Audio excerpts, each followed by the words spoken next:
الله وبركاته. الحمد لله وحده والصلاة والسلام على من لا نبي بعده. أما بعد، أعوذ بالله من الشيطان الرجيم. بسم الله الرحمن الرحيم. إنهم فتية آمنوا بربهم وزدناهم هدى. صدر انجمن، حکم صاحبان، مشفق مربی اساتذہ کرام اور عزیز ساتھیوں، آج کی اس پر رونق محفل میں میرا عنوان ہے نوجوانوں میں دین و منہج سے بیزاری.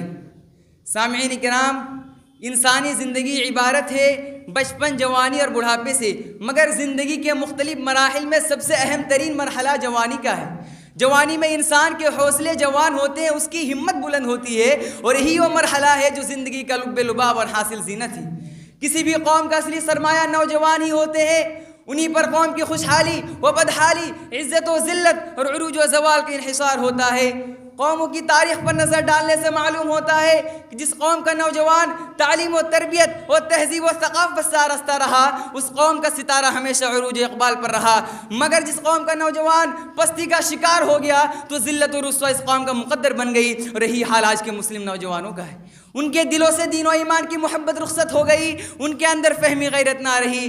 سامعین کرام، اگر ہم غور کریں کیا اسباب و ذرائع ہیں جس کی وجہ سے نوجوانوں میں دین و منہج سے بیزاری ہے، تو ہمارے سامنے کئی اسباب نکل کر آئیں گے. ان میں سے ایک اہم سبب علماء سے دوری ہے. آج انٹرنیٹ پر قرآن و حدیث کا نام لے کر نوجوانوں کو دین و منہج سے بیزار کیا جا رہا ہے، اور یہ نوجوان حدیث نمبر کے حوالے کی بنیاد پر، کسی کی چکنی چپڑی باتوں کی بنیاد پر اسے عالم تصور کرتا ہے، اسے قرآن و حدیث کا مبلغ سمجھتا ہے، لیکن حقیقت یہ ہے وہ ہماری توحید پر ڈاکہ ڈال رہا ہے، ہمیں دین و منہج سے دور کر رہا ہے. اس لیے ہمیں چاہیے کہ ہم علماء حق سے جڑے، کیونکہ وہ زیادہ بہتر جانتے ہیں کہ کون صحیح منہج پر ہے اور کون غلط منہج پر.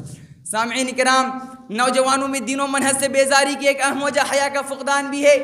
آج مسلمانوں کے گھروں سے شرم و حیا کا جنازہ نکل رہا ہے.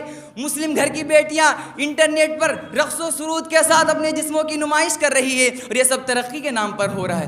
میرے بھائیوں، اگر ترقی کا معیار یہی ہے، بے حیائی ہے، تو لعنت تو ایسی ترقی پر، کیونکہ جس گھر سے حیا چلی جاتی ہے اس گھر سے دین و ایمان بھی چلا جاتا ہے.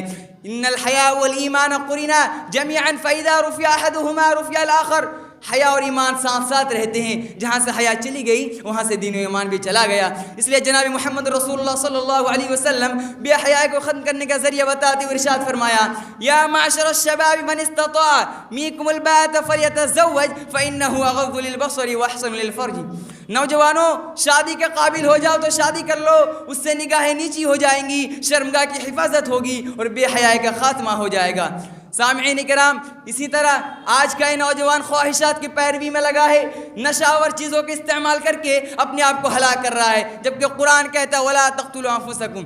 نوجوان خلوت کی برائی ملوث تھے، حالانکہ اللہ کے نبی نے فرمایا اتق اللہ حیثما کنت. نوجوان نا امیدی اور مایوسی کا شکار ہے، جبکہ قرآن کہتا ہے لا تقنطوا من رحمت اللہ. ارے نوجوانوں، تم پر کیا مصیبت آ پڑی؟ تمہیں کیا ہو گیا؟ کس بھور میں پھنس گئے؟ کیا تم اسلام کے فیصلوں کو نہیں مانتے؟ کیا محمد صلی اللہ علیہ وسلم نے تمہیں دنیا و آخرت میں کامیابی کا راستہ نہیں بتایا؟ آخر کیوں تم دین و منہج سے دور ہونے لگے؟ کیا قرآن نے تمہاری رہنمائی نہیں کی؟ جبکہ قرآن کہتا ہے لقد کان لکم فی رسول اللہ اسوۃ حسنہ، کہ تمہارے لیے بہترین اسوہ و نمونہ جناب محمد رسول اللہ صلی اللہ علیہ وسلم اور ان کے صحابہ ہیں. آج امت کو تمہاری ضرورت ہے.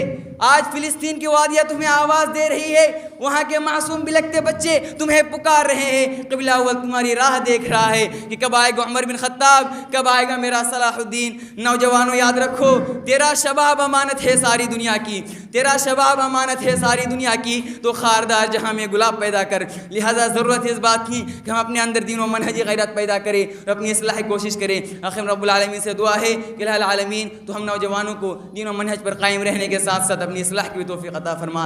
آمین. وآخر دعوانا الحمد للہ رب العالمین. والسلام علیکم ورحمۃ اللہ وبرکاتہ.